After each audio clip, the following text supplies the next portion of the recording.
Now in Ahmedabad, we've reached a very special place, a place that has been more than 100 years old when you call and talk about this conglomerate. It's Arvind, the Arvind Group. Started in 1931, Arvind Mills, and started because of a Swadeshi movement. They moved to there from khadi to denim, now in real estate, now in engineering side as well, and everything that we'll talk about the group. It's been such a long time. How are they facing with terms of challenges? Over the years, what changed for them? Everything we'll talk about that. And we have, for the very first time, both the brothers together, the fifth generation of this group. And we have Puneet Lalbhai joining with us, who's the Vice Chairman and Executive Director at Arvind Limited, as well as Kulin Lalbhai ji. Thank you so much, and Vice Chairman and Non-Executive Director at Arvind Fashions. So thank you so much, gentlemen. Thank you. Thanks It's for a having pleasure us. being Pleasure here. is ours. And I think this is a very exciting plant also, right? Because it's on the sustainability side that now the focus is coming in as well. Yes, so I think textiles, which has been the group's traditional business, has a very, very large environmental footprint. And I think with the way the world is sort of going and the way the consumer is also becoming very conscious about sustainability issues, this center was established to conserve water. Yeah. And it's been established with one of our largest business partners, the Gap Inc. And we are going to use this center to incubate new ideas around water, to do testing, to do technology development, and to go out into the field and save billions of liters of water. Absolutely. But, over the years, it's more than 100 years, 1931 to now. So there's been a lot of transformation that one talks about, right? You starting from khadi to denim to the newest trends that we have. How is that journey, if you could tell me about the process that since you all started, how is that journey changing? How are consumers changing? I think if we just go back to the journey of this group, I think one definition or one pattern has been that we have had a constant reinvention. I think for any business to survive for 100 years, you have to constantly change. And as you said, when we started out, when the whole Swadeshi movement was there, we were producing a lot of traditional textile clothing. In the 80s, I think when my father started getting very active in the business, he realized that the traditional textiles were under a lot of pressure from the unorganized segment. So he had this vision called Renovision, where he reinvented the company and pivoted it to an export-oriented model. And that's what made Arvind the largest denim company in the world. Absolutely. I think Flying Machine was also one of In those the 80s. first Denim brands. in Yes, India that yes, we had as well. yes. So that was something that, we started as an own. And it's a proud moment for the country when this happens. And what they say is like fashion is not, it's evolutionary, not revolutionary. What is your thought on that? How do you see that trend changing over these years? So I think trends keep changing, but I think the important thing is that the supply chain is getting more and more consolidated. So larger players are asked by brand partners to do more and more. I think sustainability is going to be definitely a very big part of the future. So, for example, at Arvind, we require 30,000 cubic meters of water, which is almost equal to Ahmedabad's drinking water needs. And we're very happy to say that almost all of it is recycled. So we don't use fresh water for our production of textiles. The water goes in a closed loop, and we also make up the evaporation losses through a partnership with the city, where we get sewage from the city. So on water, we are also working very aggressively to conserve water in the farms. We work with about 100,000 farmers to grow sustainable cotton.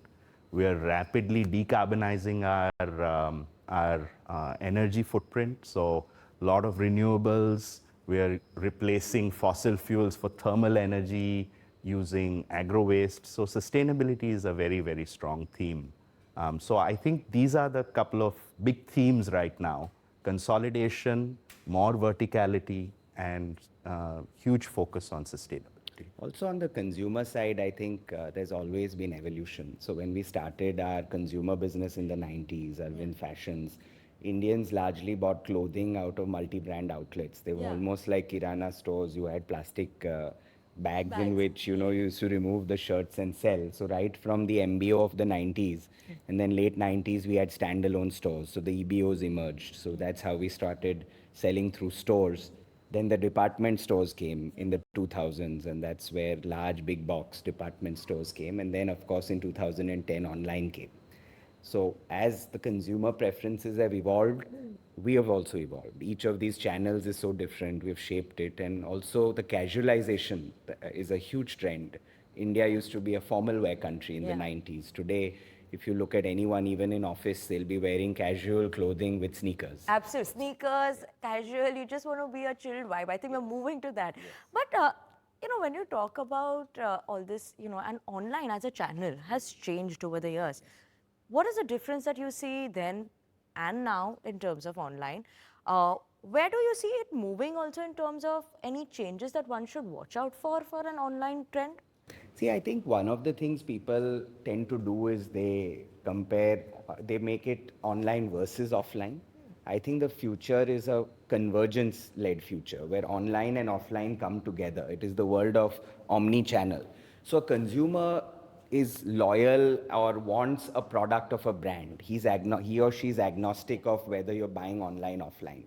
So it's brands that are able to provide a seamless experience across both channels that I think are going to win in the future. Because online is where there is a lot of storytelling that happens today. Most of marketing has moved digitally. It's the smartphone on which people are spending more and more time. Every minute you get an Instagram Correct. reel Of, saying of that a something to product. shop or buy, and that's when you But attract many people. times the journey may start there, but it ends in a retail store because people like the touch and feel of a garment, they like exploring, they like the trip to a mall. So I think it's the best of both worlds if they come together. The omni-channel world is a very exciting. But I think because today, when you shop online also, it's become easy to return clothes back as well. Yes. I don't have to worry if I buy something, I'm like, okay, I didn't like the material or I didn't like something, I can easily return Something it. you may not know also, when you buy online today, many times it's the local store which is just 2 kilometers away from you, which is delivering the product to you. That's why you get it the next day. Yeah, in a You day or think it's two. coming from a warehouse, but it's actually coming from the retail store. So the whole model has converged where online and offline are in a sense completely seamless on inventory and on storytelling. One thing that we always talk about in every industry that we've spoken about is the scale that China has, especially in textile. And, when before a couple of years back, we always spoke about China plus one. For textile, it didn't come out to be that much, right? Like we were expecting because there was Bangladesh, there was Vietnam. And the scale that is there in China is something India has been lacking. What do you think that, one could do in the industry that we could come up to that level? And how is that going to be moving So forward? if I look at it from the perspective of the brands, India is very much on their radar to buy more and more from. The challenge has been that traditionally we've been very strong in spinning and fabric, and we've not built the full supply chain, especially the garment conversion bit. And with that phase or with that trend of consolidation, that becomes very important. So there is huge amount of opportunity. A lot of business has still to shift from China to newer geographies. And if India can get its act together on the garmenting front, then I think textiles has a very bright future in India. And I think it's starting to happen. I think there's also a lot of focus from the government, great policies both at the central level and at the state level. So I think if you ask me about my level of optimism, it's pretty high for the future. I get, even I think there's possibility, but my one thing is like, I think someone was traveling into China and they spoke about the textile, like how they had the tiniest warehouse, but they used to make 10x of the material that an Indian company or anything in India would make. Is So I that, don't think that's it's now not true. Is that I now think the case, or we have no, I think crossed that gap? productivity levels are going to be defined by the level of automation that comes into the industry. That is going up day by day. So the options available are only increasing. And I think that will close the productivity gap. I think what we have not done very well is manage a lot of labor at one location very well. There used to be nervousness about labor policy, but now all of that is also quite favorable. So I don't see any reason why we should not succeed. Absolutely. Let's shift focus a bit more and talk about even in terms of advanced textile materials. That's the part that, that everyone thinks that Arvind is only, textiles or fashions, but we have moved way past that. In terms of that, what is the explanation that you would have to give for advanced textile material and how we are growing in that front as well? So there's this whole opportunity, which is actually, a very, very large opportunity, $100 billion+ opportunity globally, around textiles that are not into the fashion end use. They are for industrial end uses, they are for all kinds of other end uses. And Arvind has ventured into this space about 12 years ago, and it's now rapidly growing. It's the fastest growing division within Arvind. Okay. We are now about 15%, fast going to 20% of our overall turnover. And we are in three segments. One is human protection. So we provide head to toe protection for all kinds of hazards, steel plants, flash fire protection, electric arc protection, bulletproof, cut resistance, so all of that. Then there's an industrial fabric segment where we are focused on filtration, so liquid filtration, gas filtration for pollution control, etc. And then the final segment is composites, where we make glass and carbon fabrics and then also have forward integrated into making parts. So we make tennis rackets, badminton rackets, we make structural components using glass fiber. The fabric that goes into windmill blades is made by us. We are also making products for the mass transportation industry. So the nose cones for metros, the interiors for Vande Bharat trains. So all of that. So how do you think this could actually be the fastest growing side in the next few years, given that, the government is also focusing so much on Absolutely. this I side? think if you look at this industry globally, a point comes in the development of an economy where the consumption of these materials dramatically increase. And we are still on the right side of that curve in India. So a lot of demand is going to get unlocked in these specialty textile areas. And I think we are very well positioned as a country to build this industry and become a global leader in this. It's also, India is also a great location to export from. So currently as it stands, 70% or 60 to 70% of our business is actually exported. So both the India market and India as a hub for exports for technical textiles, I think the future is bright there as well. Any specific trend that we've seen changing or a permanent change that you saw in fashion that changed completely in terms for the industry? As I told you, there are many, shifts which happen. For example, one shift that happened in the 2010s is that India rapidly casualized. So if you look today, the growth is in casual wear. We as a company are very strong with casual brands, and we've been the beneficiaries of that huge change.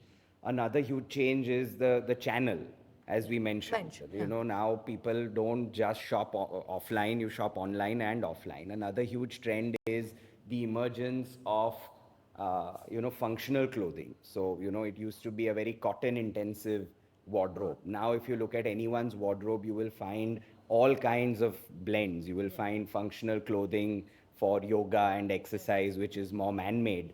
You will find viscose-led products for beachwear. So I think the diversification of the wardrobe is happening, and of course India is the next large emerging market. I think nowhere in the world you will see a middle class consumption boom like what you will see in India in the next 20 years. So because it is the final frontier, almost every brand on the planet is going to look at India as the next market. We have become aspirational as a consumer in the country as well. And that's what is trending.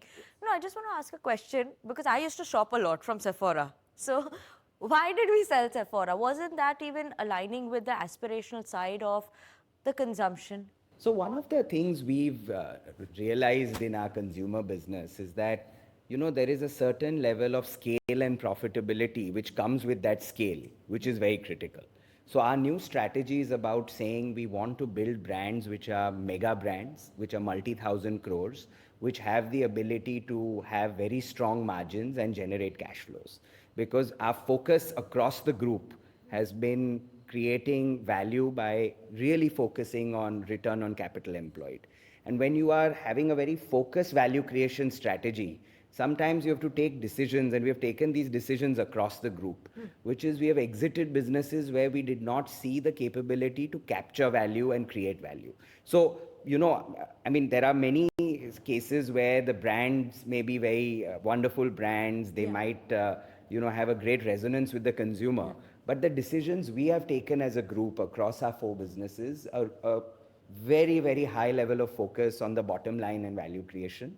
And we've stepped away from areas where we believed the value creation from the bottom line perspective would not happen.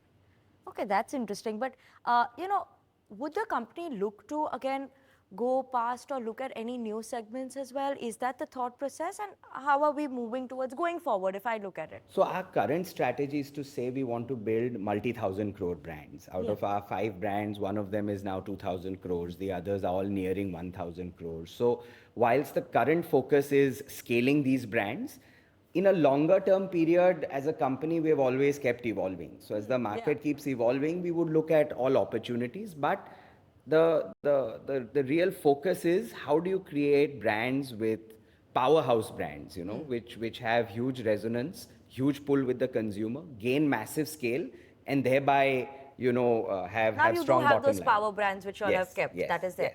yes. One brand, if you all both had to name, that you all would like to have in your kitty. You're hoping. Let's be positive. No, more than brands, I think always what is important in this business is to get into, emerging segments before they actually fully play out. So if you look at our company, we positioned the company for casual wear at the right time. In 2010, it was not still the scale it is today. That's when we created a portfolio of brands which played that out. Now I feel there are many other niches which are emerging. Take, for example, footwear. I think the whole sneaker market in this country is going to explode, and we as a company are now building a portfolio of brands in the footwear space so that 10 years out, possibly we can be one of the leading players and shape that segment. Take, for example, accessories. I think the future for women's bags is a wonderful future. So before we think of brand, the first lens we look at is segment. And there are some very interesting segments emerging, and the company is well placed to play in those segments. Absolutely. I just want to understand in terms of what is emerging or what we say is that real estate has seen a boom. The focus is there. And where do you see that for Arvind Smart Spaces? How have you seen that trend also change? Because when we talk about anyone, there is any real estate player has seen a sharp boom in the last couple of years. So let me kind of step back. There have been some paradigm shifts that have happened in India, which is behind this big evolution of real estate. One of the big triggers was RERA. What RERA did as a policy is to say that every developer has to ensure that whatever is being promised to the consumer happens. And because of RERA, the kind of discipline that came into the real estate business, wherein you actually invest behind the project and you deliver the project in full certainty, it created a kind of discipline which started rewarding companies that work in a very organized, disciplined way. So in a sense, that was the beginning of creating organized real estate. The second thing which has happened is the financialization of the economy. Today, a lot of real estate consumption is based on EMIs. So again, because of all that capital which has been made available through home financing, the amount of real estate purchase in the country is rapidly growing. And the third big thing that is happening is that over time, brands which are associated with trust are gaining share because the consumer is actually wanting to buy into brands which bring a certain level of quality and trust. So for us, all of these 3 paradigm shifts have really helped us. We are a 100-year-old brand. We have always been associated with quality and trust. We have also been a company very focused on design and product. And finally, real estate is also becoming a design and product business. So I think all of these things have helped us. And over the last 15 years, we've emerged as a large, growing real estate company working in 3 cities. Absolutely. I just want to know, because what are the challenges, or what is the toughest challenge both of y'all had faced when y'all started this business, or in the business, that was one of the toughest things to solve? I think no mention of challenges would be complete without mentioning COVID. I think that was the Absolutely. most difficult period that not only us but the world saw. And because we are a consumer business and because of the way our business is structured, we suffered disproportionately. So that was really a difficult period to sort of go through and then come out on the other side.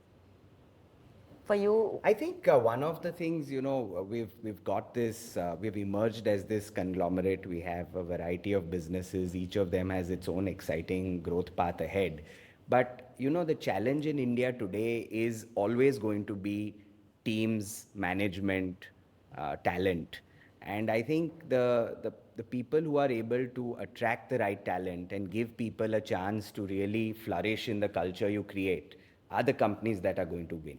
So for us, I think that will always remain the primary challenge. How do we make Arvind, a place to everyone wants to work at? How do we create a culture where people thrive? We professionalized in the 1940s. So we've had professional management running all our businesses. We've had this partnership between promoters and professional CEOs for a long period of time.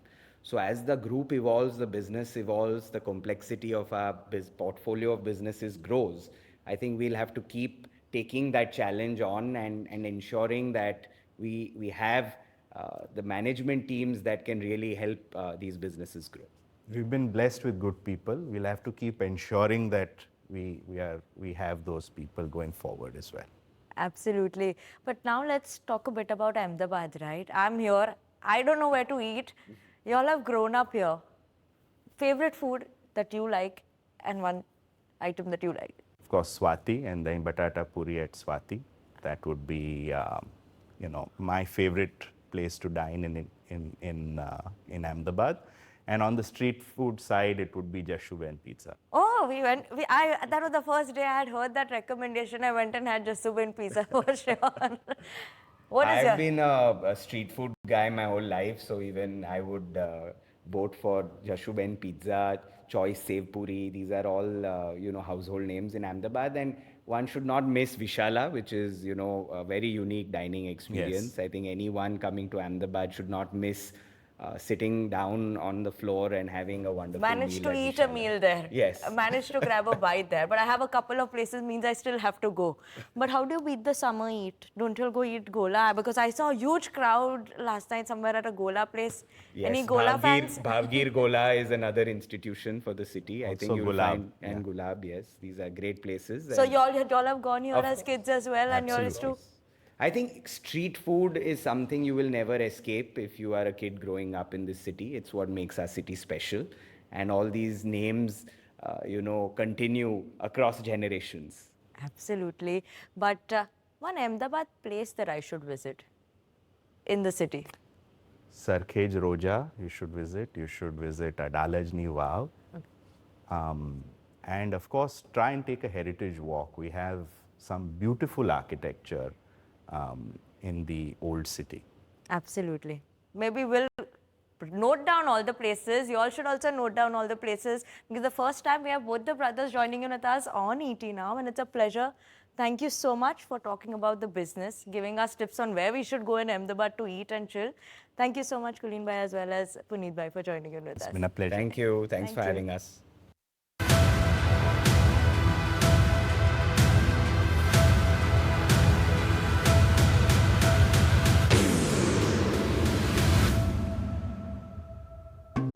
If you like this video, then like, share and subscribe to ET Now.